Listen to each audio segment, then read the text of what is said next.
Hospice is not about dying, it's about living. It's how you live your days that you have left.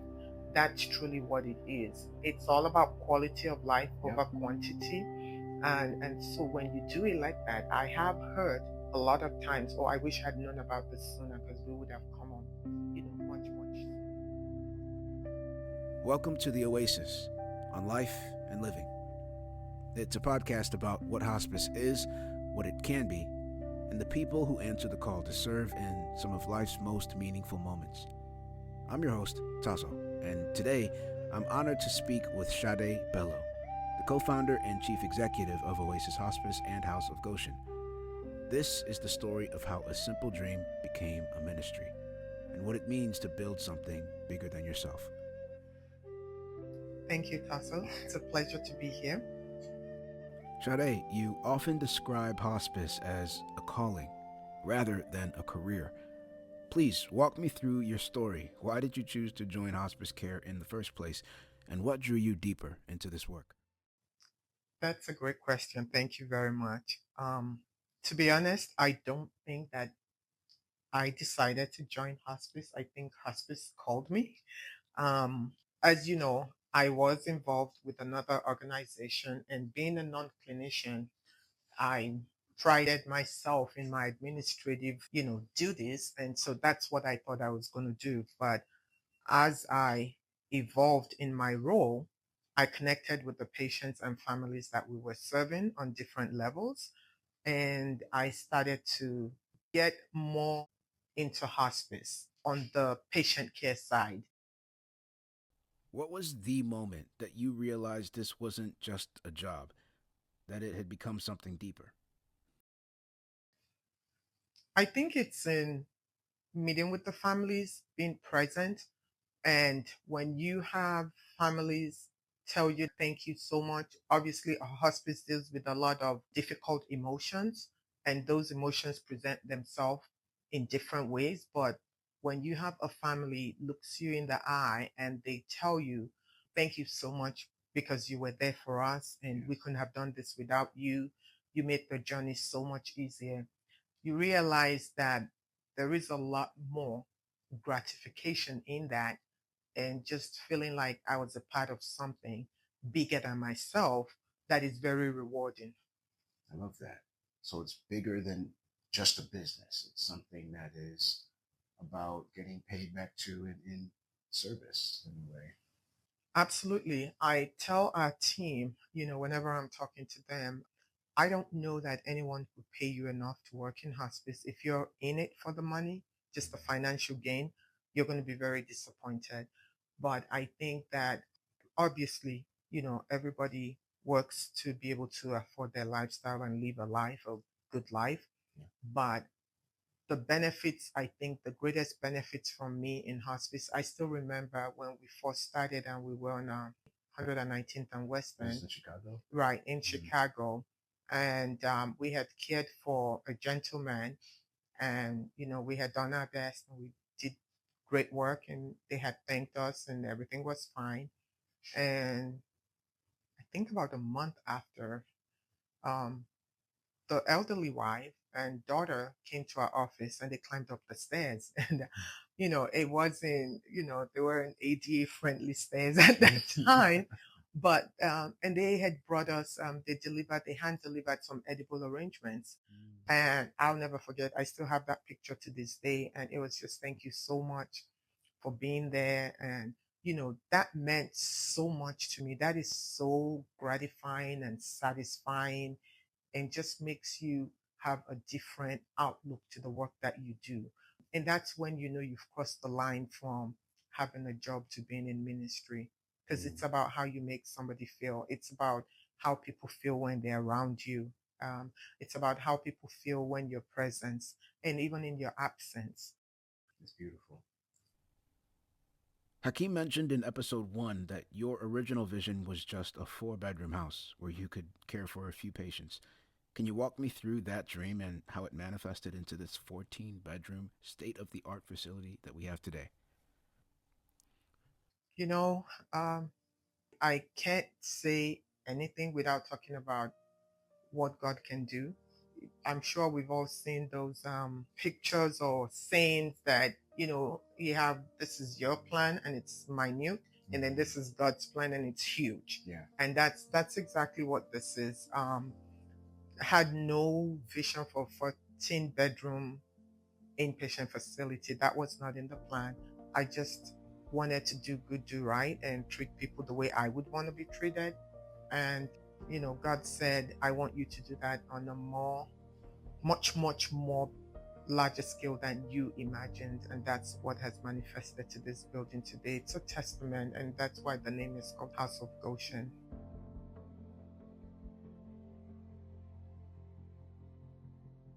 Starting your own hospice agency is a massive leap from employee to entrepreneur. Mhm. It's really a leap of faith. I mean, you go from that vision to what you have today, and as you said, maybe that mustard seed is now started to grow. So, what gave you that courage to take that step from employee to entrepreneur? Was it the education, your faith, your man, a combination of all these It things? definitely was not my education because, I if I'm the least qualified, but God doesn't call the qualified; He qualifies the called. And so I know that He put that desire in me just to give people dignity, compassion, and so He did provide the resources to be able to do that. And of course, I have a very, very supportive husband who it's not can we, it's how do we. And that has been very, very progressive and beneficial into what we see today. Mhm. Wow. Hakeem also mentioned that you were both deep in the Oasis work when he had the dream about the Flossmoor land. And he had mentioned some things about your reaction as well. I wanted to get it from you. What was your first person initial reaction when my first person my first person initial reaction was, you got to be kidding me, like we can't even afford to live in Flossmoor, now you want to go build in Flossmoor. Like, it's one of those things again where you have this tiny vision and God has something bigger and better for you. Because at the end of the day, we had looked at other places, we had tried to do it in our own way on a smaller scale, and those actually ended up almost costing us more than what the space would have cost us. And so it really is, it's a God thing. And Yeah. and I know it sounds like cliche, but it truly is. And I know that one thing I know very well is you can explain a God thing. Yeah. And that's really what this is. But yeah, my initial reaction was, you gotta be kidding. Like, let's look elsewhere. Yeah. Well, I mean, it's tough to call it a God thing or a miracle when it's explainable. And I think that's part of what makes it a special story.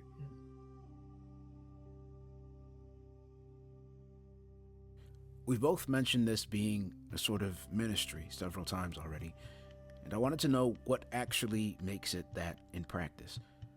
How does thinking of Oasis as a ministry impact the way decisions are made, people are hired, or care is delivered? It impacts it in both ways. I talk about it being a ministry, but I also talk about stewardship. Even in ministry, you have to be good stewards of what the resources that God has provided. We all know about the parable of the guy that gave out talents, and Yeah. what he did to the one that buried the talent. Healthcare is very competitive. Hospice is even more so. Yeah. And there are a lot of unethical things that happen in our field. And so separating yourself, calling yourself faith-based, knowing that you're a ministry and trying to separate yourself from that is really one of the ground rules for us. It's one Yeah. of our foundations that are non-negotiable. That's part of that. Also, treating your team, I always tell, we don't have employees, we have team members, because I truly believe that hospice is interdisciplinary. But also, even if it wasn't, it takes a team. I can't go out and I can't go out, even if I was a clinician, I can't go out, market, do the clinician, do the administrative, do psychosocial. You can't do everything. And so you got to have a strong team around you that are on the same wavelength that you are, so that you're working towards the same purpose. So, when you're building that interdisciplinary team of nurses and social workers, chaplains, administrative staff, etc., you're looking at an incredibly diverse set of personalities. So, what qualities do you look for? Or how do you know if someone has what it takes to do the work well? You know, we pray. Yeah. We definitely pray about our hires.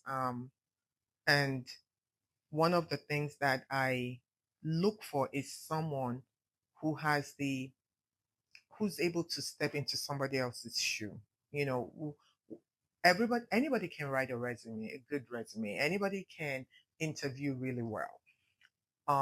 Unfortunately, you Yeah. know, Yeah. Especially in this day of right in AI. this day and age, Yeah. and post COVID in the healthcare sector, we've seen, we've seen a lot of negativity, because people think that it's COVID money is not sustainable. Number one, Mm. I remember when I first started in hospice, and you'd talk to a nurse. They'd been a nurse all their life, and that's what they wanted to do when they were growing up.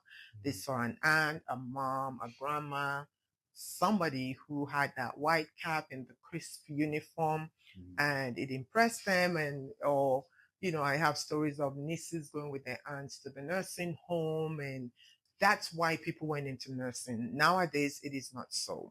Mhm. And so there's a shift, and you have to pivot with that shift as well.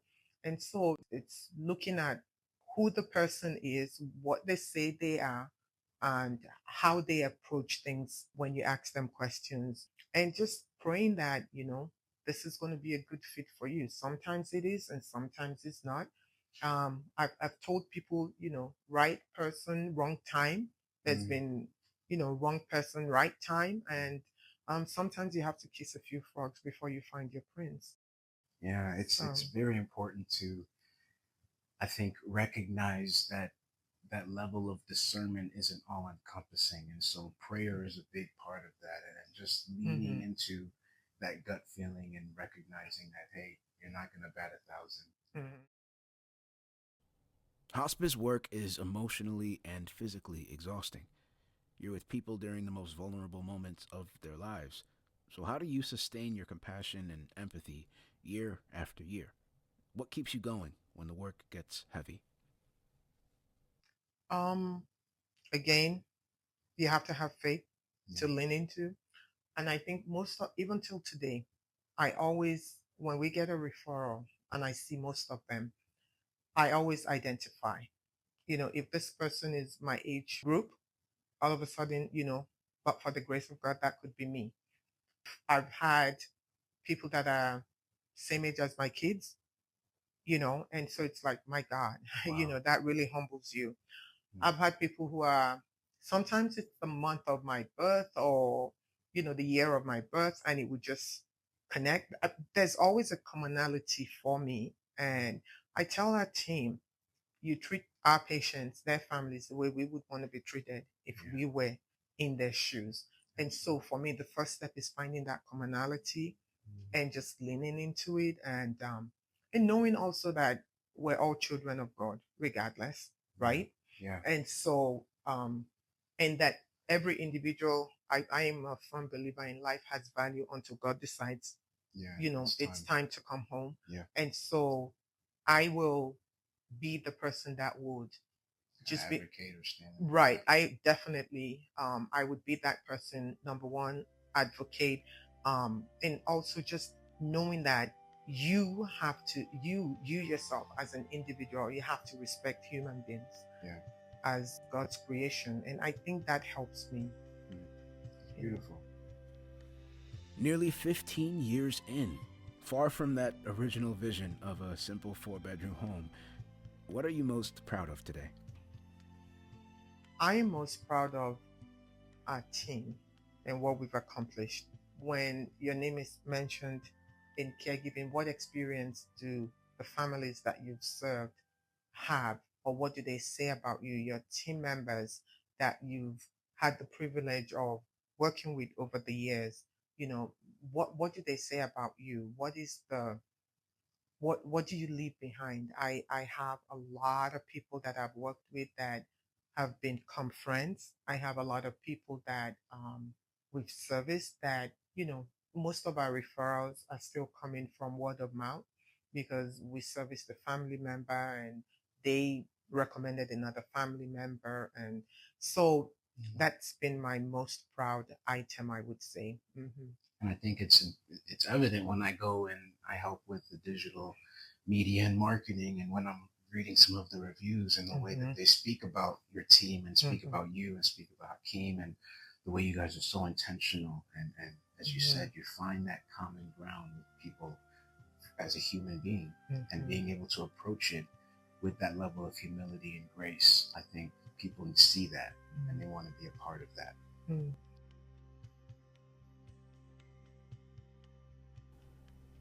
If you could go back and talk to the Sade who was working at that other hospice agency, pursuing her MBA, dreaming about a 4-bedroom house someday, what would you tell her about the journey ahead? Just because God called you doesn't mean it's going to be easy. Mm, that's good. Yeah. Yeah. I think sometimes we feel like if we're doing the right thing and God's in it, then everything's going to be hunky dory. There are not going to be any bumps in the road. But that is such a far cry from the truth and the reality of it. Mm, Um, wow. yeah. My last question: what would you tell families who are looking at hospice care and trying to decide if it's right for them? It seems that there's a lot of misinformation out there. So, what's the truth of the matter?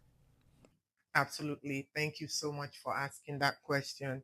One of our tenets when we started was education, because in the minority, the Black and Brown community, there is that conception about hospice and what it does. And people feel like, oh, you put them on hospice, they're going to dope them up and then they're going to Mm, pass away, or they're just going to kill them. I mean, one of our team members was sharing recently that some a family that she had met with told her that they told them that hospice, the nurses just come in the middle of the night and kill the individual. I was like, wow. wow.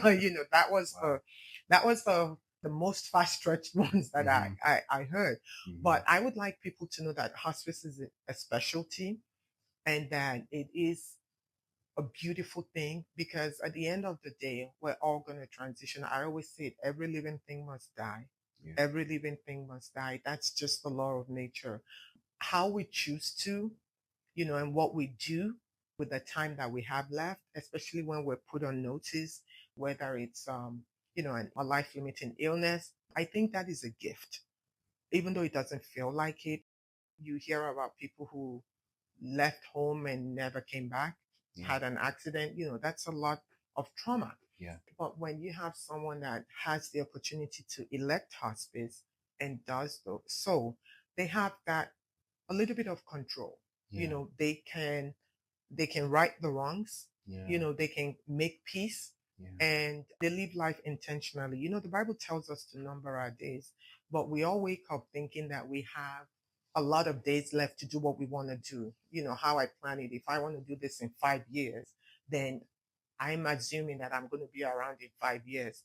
I think being faced with a life limiting illness just opens a whole new door to you, that nothing is guaranteed and you don't know. You just don't know. And so it allows you to live with a lot more intentionality. And really, to round it, hospice is not about dying, it's about living. It's how you live your days that you have left. That's truly what it is. People live longer on hospice, we found out. It's People do very true. better. It's all about quality of life Yep. over quantity. And so when you do it like that, I have heard a lot of times, oh, I wish I'd known about this sooner, because we would have come on, much, much sooner. So those are a few things that I would say about hospice. Just to piggyback off that, science is starting to catch up with what quality practitioners like Sade already know. High quality palliative and hospice care actually reduces the odds of dying in a hospital, and that's according to the latest research. So, I wanted to finish this podcast by simply saying thank you so much for your time today, Miss Sade Bello, and for the intentional, incredible, excellent work that you're doing in this community. It does not go unnoticed, and I, for one, am incredibly proud of the work that you're doing.